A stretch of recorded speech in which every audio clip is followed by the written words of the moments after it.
Hi everyone, Therese here. So today is September 9th, 9/9, and we officially have Mars joining the retrograde party. So this, I believe, brings us back to 5 planets plus Chiron in retrograde. That puts six planets in retrograde, which means we have a lot of inward reflection. Now, Mars retrograde is going to last until November 13th. So we're going to be in this for pretty much the rest of this, most of the rest of this year.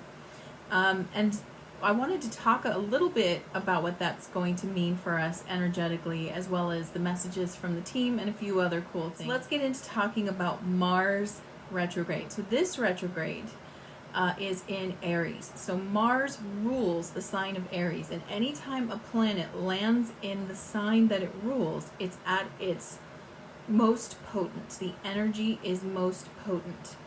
So with Mars in Aries, we're talking about the sacred masculine principle.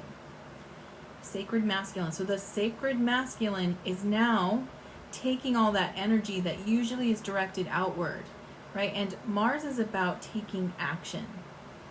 And the planet Mars has got a bad rap for a long time because that action, when imbalanced, comes across as aggressive, dominant and aggressive action. The sacred masculine, however, is not about aggression. The sacred masculine is alive and well in all of us, and it is the expression or doing, action-oriented part of us. It is the part of us that goes out and seeks and gets what we want, right? It's the energy of out. So a great way to think about sacred masculine energy is the sun. The sun radiates. It radiates energy. It sends it out into space, out into the world, right? That is the healthy expression of sacred masculine energy, whereas the divine feminine would be represented by the moon, which is reflective. It's receiving. It's taking in that energy. So there's a beautiful balance here. With Mars going retrograde in Aries, what's happening here symbolically is that the sacred masculine is going to go into its review cycle in each and every one of us. And we're going to be naturally going through how are we taking action? Where are we, where in us has the sacred masculine gone maybe too dark, maybe too aggressive? And how can we balance that? How can we bring it back? So the positive expression of sacred masculine energy is about passion and being of service. It's about putting it out there for others. It is an energy of exchange, of giving. It's a beautiful energy. It is the energy of giving. So this is going to be readdressed in each and every one of us, rebalanced. And with this, though, with this an extra layer of internalized energy, with more energy going inward. Again, we're looking at a deconstruct, reconstruct energy. So we're deconstructing and reconstructing how we take action. And what we're giving out in the world. So, and we've got, while this is happening, we've got this intense square with Saturn, who's also in its ruling sign of Capricorn, which means Saturn is most potent as well. So we've got potent Mars and potent Saturn squaring each other, both in retrograde. Saturn is about restriction, Mars is about taking action. When these two come together, it can feel like things are at a standstill, like it's not moving forward. And what really represents this kind of energy is the artist block. At least that's what I'm familiar with. But anytime you feel like you're trying to move something forward and then you suddenly feel blocked, you could call it writer's block, artist block, wherever you're trying to create inspiration and move forward and you hit a wall, okay? When we hit that wall, that's what this energy feels like, as I've hit the wall. The beautiful thing is, if we can not abandon not abandon whatever it is we're trying to create in our life, but rather be with that feeling of hitting the wall, we end up finding the way through. We either come up with a way around it, or we build the bridge. We build the bridge over the wall.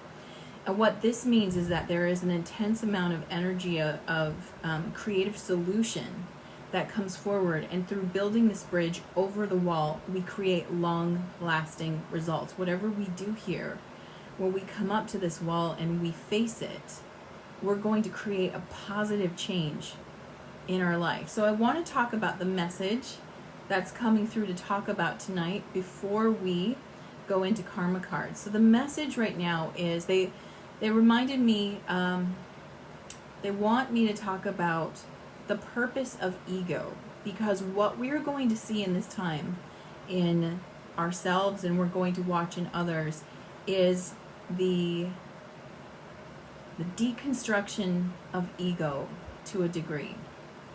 The things that are being triggered right now the most are ego issues, and it's really interesting because a lot of things right now are attacking identity, whether it's your your spiritual identity, whether it's your social identity, your political identity, whatever it is, it's attacking identity, and it can feel really painful, but it's actually quite a miraculous process. It is a cracking open of the ego. We are going to be able to be set free from this. This might be the wall people feel, is they're going to come flying up against their own egos. When we start to dismantle the ego, we can experience what's called the dark night of the soul. When we stop identifying as a personality, then we start questioning who we are. When we start questioning who and what we are, a lot of times what happens first is this complete it's like a disillusionment that happens, that can also be coupled with despair, because there's a fear of, I won't find myself again. If I've lost my identity, what am I, right? And this is where the dark night of the soul is for many people. But the beauty is that wherever we are identifying with a personality trait or any one of our pieces of identity, we're still attached to the ego, and this is a construct of the false timeline, and most people genuinely want to get on the natural timeline. They want to be on that higher timeline. Well, we have to deconstruct ego a bit to get there as well. So I want to talk about the purpose of ego, because I believe that everything that is given to us to experience, whether we perceive it as good or bad, was a tool for us to use. So when we decide something about ourselves is inherently wrong or bad, we are rejecting tools that were given to us by source energy. Rather than try to reject our ego, we want to understand its purpose. And once we understand its purpose, we start to embrace it, and we actually start to balance it. And then we can move away from it where it's appropriate, not letting it go, not rejecting it, but moving it away, taking it out of the areas where it's actually not appropriate for it to be there. So ego, right? Let's look at its purpose. Why was this given to us? It is a gift. So first we're going to say thank you for my ego, right? Even though that might feel like so weird, especially if you've done a lot of personal growth and healing work, you might be like, thank you for my ego. So let's look at the importance of the ego and third density, which is the vibration we've left, and we are in fourth density, the beginnings of fourth now, and we're looking at our friend ego, who was given to us. I need to take you to second density again. So second density, remember, is the density in which we would find the plant and animal kingdom. So the plant and animal kingdom have consciousness, but they don't have self-awareness. They don't identify as I or me or a name. The plant and animal kingdom identify as a group or a collective, right? The pack. That's how they see themselves. This is second density consciousness, which is also a mirror to higher fourth density and beyond. Okay, so the only time we have ego, or ego is introduced rather, is third density, which makes it very important, also makes it very painful. The reason why we were given an ego was for a very specific part of our spiritual growth journey. In third density, we were given the awareness of self. Now we do have I and me and a name. And we start to think of ourselves as separate. We have an experience where we're separate. We're not pack, we have a family. But then as we get older, we start to identify as an individual. And independence comes in. And we start to experience that, yes, I can be dependent or have help from others, but I can also do this myself. This is very important for us to understand. This is a very key feature of understanding why we're given this gift. So we get this idea of separation. Part of that reason we're given the idea of separation is to know that to some degree this is truth. It is not the whole truth, and it's not the biggest part of the truth, but there is some truth here. We have a unique snowflake-like energetic signature. A great way to think about this is if spirit, source energy was the sun, your energetic signature would be a stained glass window that the sun is streaming through, creating a beautiful range of colors, unique to you. Okay? So we were given this idea of a type of self-expression. The purpose that this serves is it tells a unique story, and it relays this story back to source energy. Source, right? It expanded itself. It made so many little God sparks, so many little rays of itself, and sent them out in all directions. And it wanted to know all the expressions of itself. So your individuality, your unique expression is a very important part of this story, because it's a key to the entire vision. And so having a sense of identity and individuality is actually very holy. It's part of the sacred experience. However, and that's when it's balanced, when we understand that I'm here to express something unique and tell the story of source moving through this very specific frequency that you know is your life, which is beautiful. And it gets recorded, and the thing that source energy loves the most is information. Information is what the universe is made of, and it is the most prized possession out there. Is what is that experience? What is that record that we can keep? So this understanding of your uniqueness is the gift. Now, it's a very fine line, because at some point, this is where we have to mature with this. As we start to mature, we understand that we are connected and separate, and both are important, and that's a balanced point of view. What happens in third density is the tendency to start to only identify as an individual, only see yourself as separate, right? And when this happens, we start to go out of balance and more into ego. We start to identify as our unique expression. I am this unique expression. This is me, right? And then we start to really pull ourselves into a more matter-based reality, because you become what you look like, you become your thoughts, you become your feelings, you become what you like and what you don't like. These are the different facets of personality. And this is where we start to go astray from the intention or the gift of ego, as we start to really cultivate and celebrate and worship personality. So you've heard me talk about many times in my Facebook Lives and podcasts and things, the dark timeline. You've heard me talk about the dark group. Well, one of the names actually of the dark group, one of their more ancient names even, is called the cult of personality. Right? The cult of personality. And this is where you identify so much with your individuality that you begin to cut yourself off from source. Now you'll remember I've said the false timeline is cut off from source. They stopped accepting source energy. They stopped believing that they were connected, and they started to feel like they were the rulers of their realm, of their timeline, and they rejected a source above them, right? So they become the source, but it's a false timeline, and there's nothing sustaining that. When you're not taking in source energy, you're not being imbued with life force energy, you cut yourself off from it.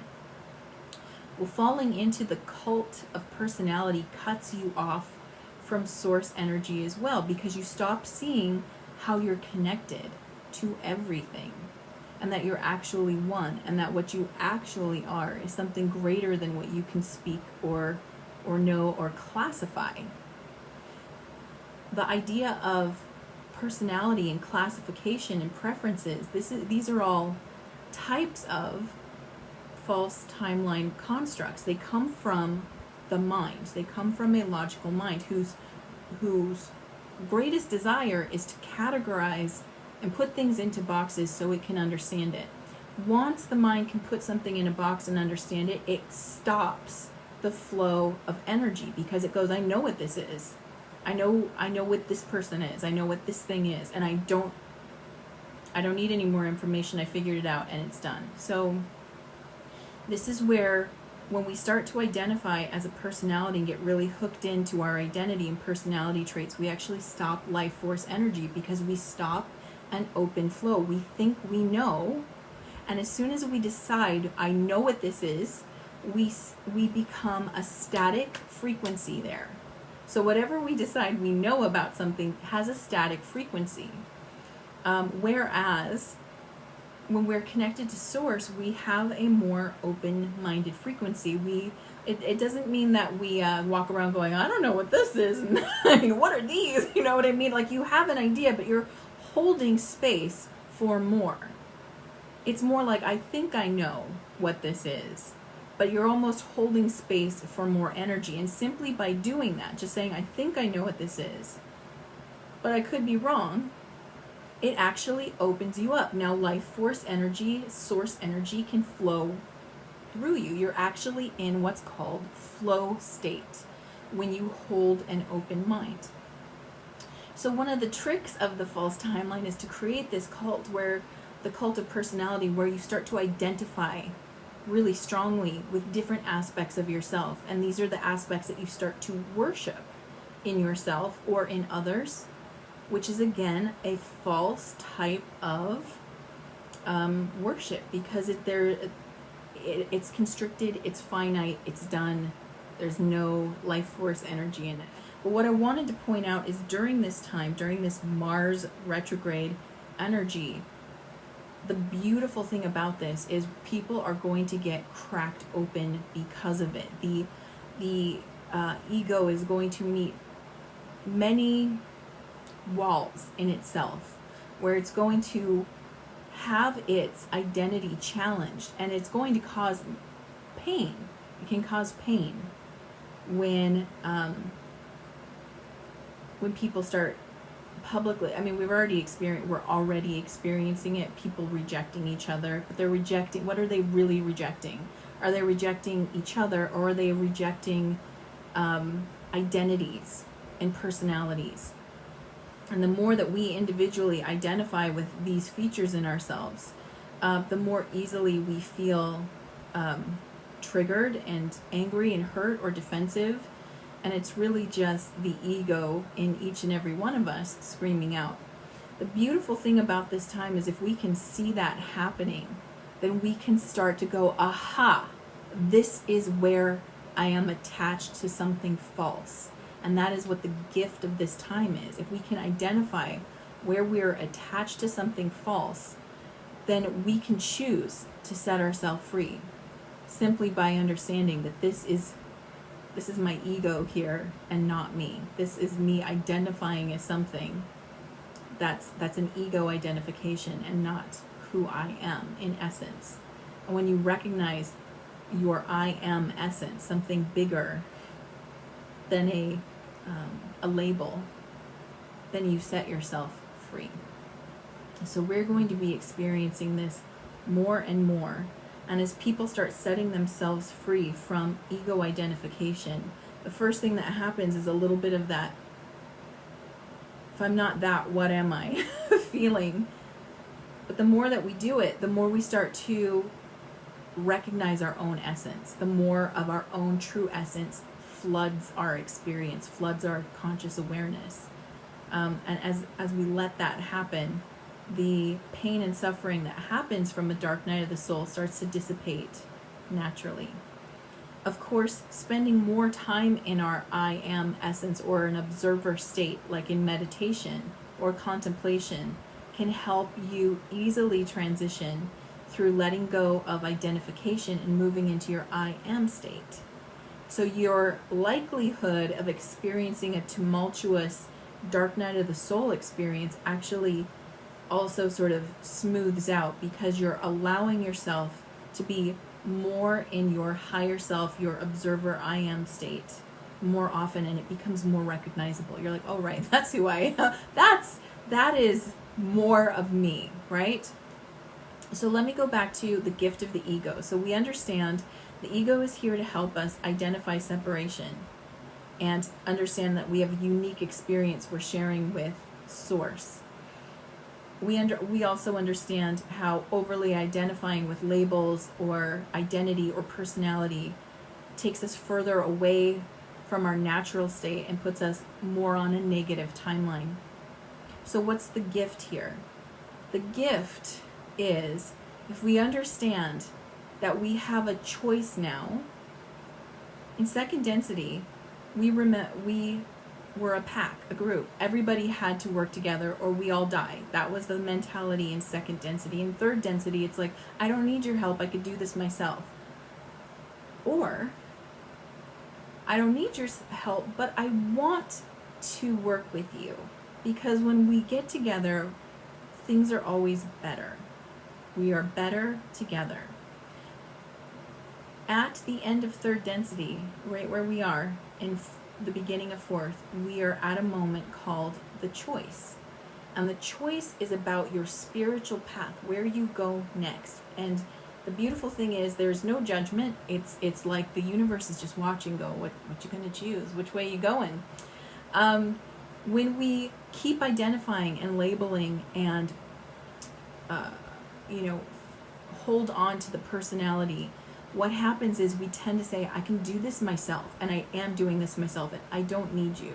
And that's when we become service to self. We fully separate. We say, this is the way I'm going, and I don't need this BS, right? So you go on the service to self path. That's one spiritual path. The other spiritual path is you're like, right, I actually figured it out. I can survive without you, but I know we're better together, and it feels better to do this with you. And now, not only am I concerned about how do I get through this, but I'm genuinely concerned about how are you getting through this, because we're better together and we're not leaving each other behind. This is another spiritual path, this service to others path. So we're at this point.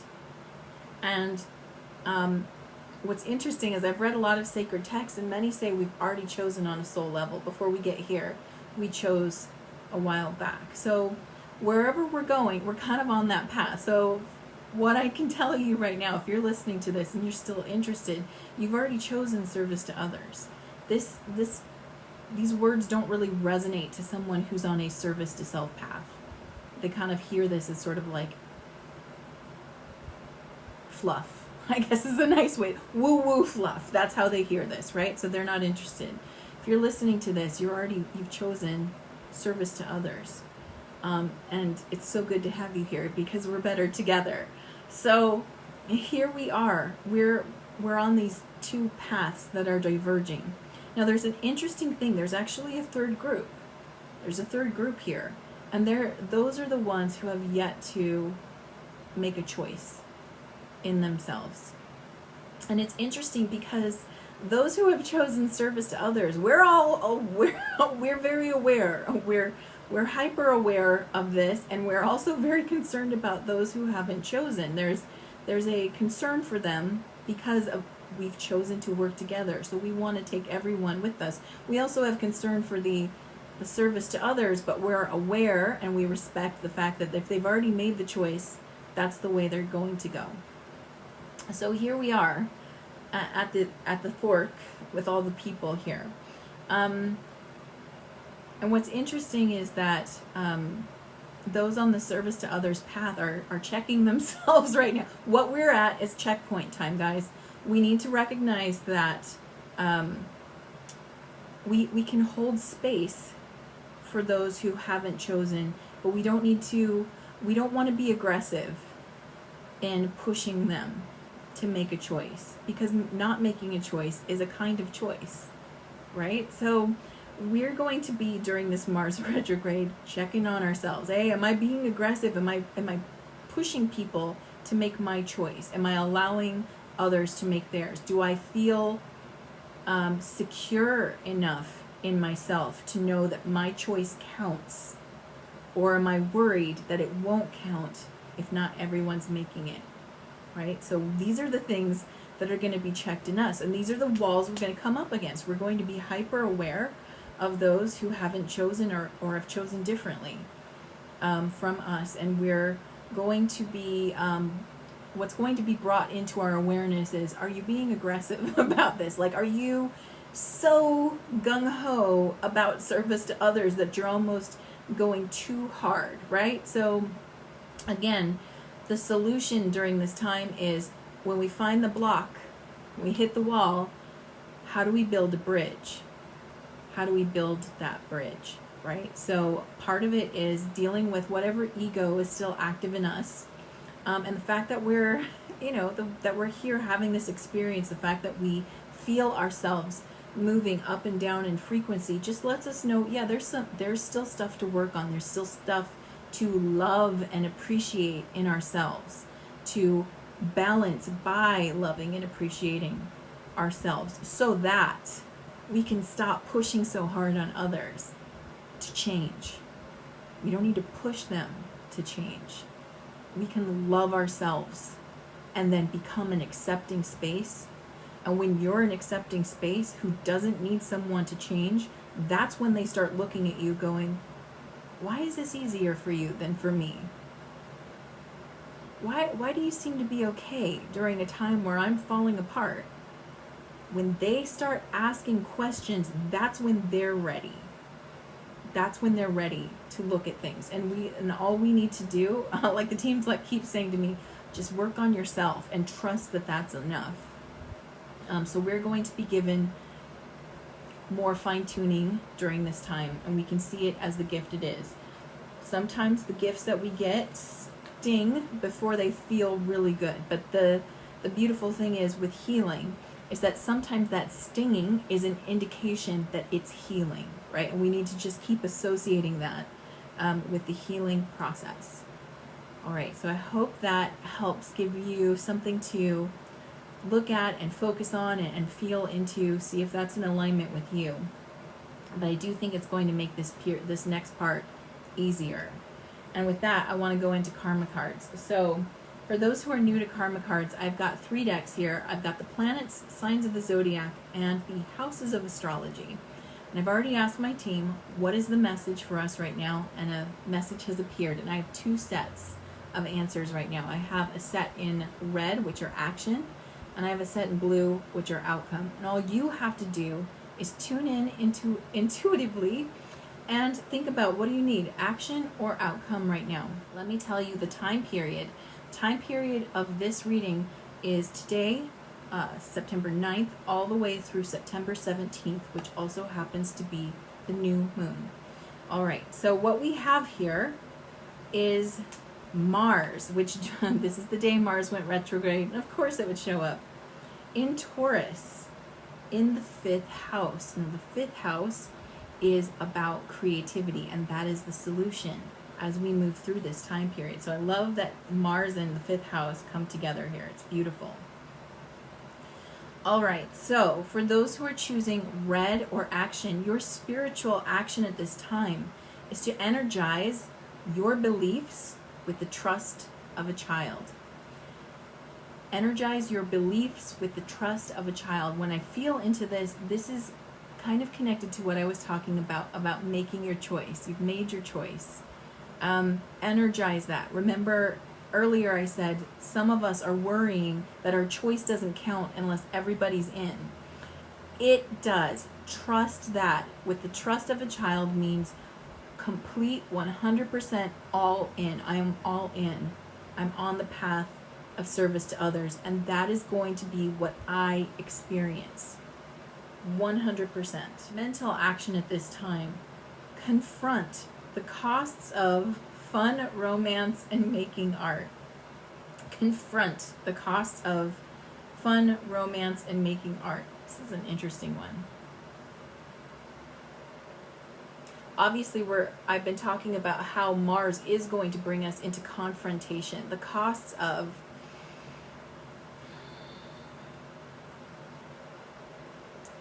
Okay, so they're saying another way for them to say this is, what do you have to let go of right now to experience fun?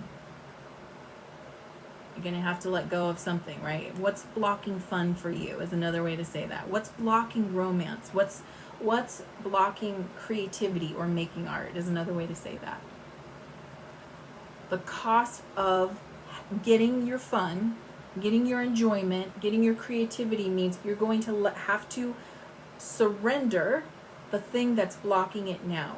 Whether it's, I can't have fun right now, it's a horrible time. You're going to have to surrender that to get it. So we're going to look at those things now that are mentally blocking us. The wall in our mind is what creates the suffering. We've seen movie after movie showing people in the worst situations, and the hero, what's the hero doing? The hero is trying to free people mentally when they can't feel free physically. It can be done. So we need to look at what's blocking me here if I'm not experiencing that in my life. If I'm not experiencing the sweetness of life, what's blocking me? Physical action at this time. Force yourself to use the most direct way and do it dramatically. Force yourself. That comes from Mars. Even though that's what the card says, because Mars is retrograde, force here is not going to work because you can't push through the wall, the mental block. You have to find the way over it. And sometimes you have to find the way by surrendering to it. So force yourself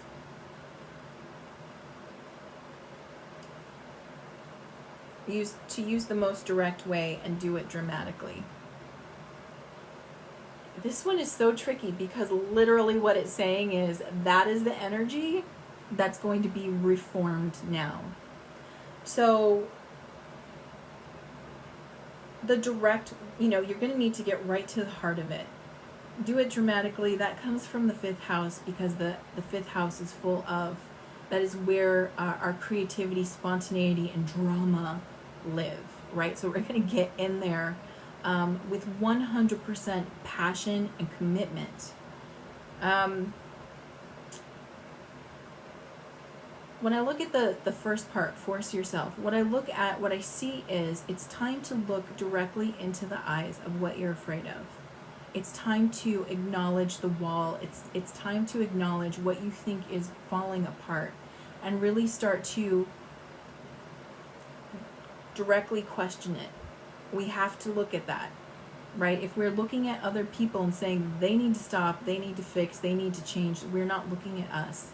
And the hero in this story always has to look himself in the eye because the greatest obstacle lies within. So here's that moment now. Okay, we're at that moment. It is a dramatic moment, but it's also called the turning point. I know, I got really dramatic right there too. The turning point. Okay. Spiritual outcome at this time, the drive for resources to maintain the power of love. So when we go into 100% belief that the spiritual path we have chosen is what we will experience, we just attained the power of love, because what you've chosen, for those who are here and watching this, you did choose it. I know you know this. It zings in your heart, right? Otherwise you'd be like, out of here. You just wouldn't be interested. You've chosen love. It is your destiny to experience that. It is waiting for you. It is happening for you. It is guaranteed to you, for sure. So the resources to maintain that, maybe that hope, the resources to maintain that knowing, these are what you're working towards. You're working towards that 100% knowing. It's not a question of faith, it's a question of knowing. Right? We're tipping, the tipping point, the turning point is from faith to fact. It's done. The mental outcome at this time is the confronting of the practicality of investments in gambles and other games. So here we are, the tipping point, the turning point of faith into fact. This will feel like a risk. It will feel like a gamble. It will feel. You got to feel the risk here. You got to feel yourself taking a risk on yourself in something you can't see yet. What helps something manifest into being is belief. Belief is the fuel that drives it into reality. If your manifestation was in a car, the gas you'd put in it would be belief. And the more belief you put in that car, the further that car can drive right into reality, right? So the confronting of the practicality of investments and gambles. You're going to question yourself. The hero, as he looks into his own eyes and faces his biggest obstacle, he will question whether or not he should turn back. In every hero's journey movie you've ever seen, it's been prepping you for this moment. You're going to look yourself in the eye and you're going to doubt. Doubt is there. That's okay. It's okay to question. It's okay to test yourself. This is kind of like a testing of your mettle. Do I believe? Do I believe enough in the future I create that I believe it into reality? This will be tested in each and every one of us, and it has nothing to do with whether or not you had enough faith or belief. It simply is the moment of the test. Okay? The physical outcome at this time, action resulting from the productivity of your creations. So again, one of the things that was said about this energy is because we're going to come up against the wall, we're going to hit this turning point, and we're going to be faced with the absolute block, right? So this is the writer's block or the creative block, and we're going to feel like I can't figure it out. I can't get around this. It's too big. And plowing through isn't working, or I don't have the energy to plow through this anymore. This is when we have to sit there with it, right? We're going to be tested. We're going to have the doubt come in. We're going to have to know that you got a choice here to sit and be blocked or to move through it. So this is where the physical outcome is the action will be, you're going to figure it out productively, right? If I can't get through it, I'm going to build a bridge over it. So the bridge building process will be granted to you, and therefore actions will be known. You will know what actions to take. The bridge will be built, and what you're going to move into is something long term. Okay, the energy on the other side of that block is a long-term positive change. It's going to be beautiful. And this, again, is an individual and private journey. I want to remind you, we're individually going through the hero's journey right next to each other. Okay, so everybody's path looks different. You've got to trust your path. It's not going to look like mine. It's not going to look like your best friend's. It's going to be yours. But guess what? I'll be with you, your best friend, parents, right? Everybody around you, all the people you care about, they're all going through it with you at the same time. Their paths are going to look very different. But we're here together. So you are not alone. You're just going to have a highly unique to you experience. And at some point, it's going to be you have to take the path, and it looks like you're by yourself. It's going to look like, because you and your friend are walking along, and then suddenly they turn hard left and you want to go straight, or your path just keeps going straight. That's going to be at one of those moments where self-doubt kicks in. Maybe I should go left. You got to feel into your heart and trust that. Your heart is pointing at your destiny at all times. It's like a compass pointing at true north, and true north is your destiny. So we trust the heart. We trust it. We know we're going to see our friend in a little while. We're all heading up that same mountain together. We're going to meet each other at the top. We just take different paths up there. And because we hold that knowing, we are completely okay. We don't need to convince anyone to go any direction, because we're all going to meet each other at the top. All right. So I'm sending you loads of love, appreciation, and strength. You've got this. You've got this. And at some moment in the next few weeks, and definitely by the time we hit November, you're going to feel your faith flipping into your fact. It is your destiny. You're going to know it. All right? So just trust this process.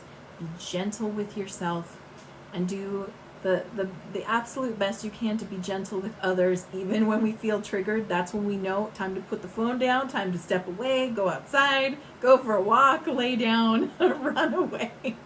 It's okay to run away in this case if it means that when you come back, you're going to come back to that place of compassion. It is perfectly okay to run away for a little bit. Okay? Gentle, gentle, gentle. Mwah. I love you guys so much, and I will see you very soon. Thank you for watching. Subscribe now and hit the notification bell so that you know the next time I release a new video. Until then, stay magical.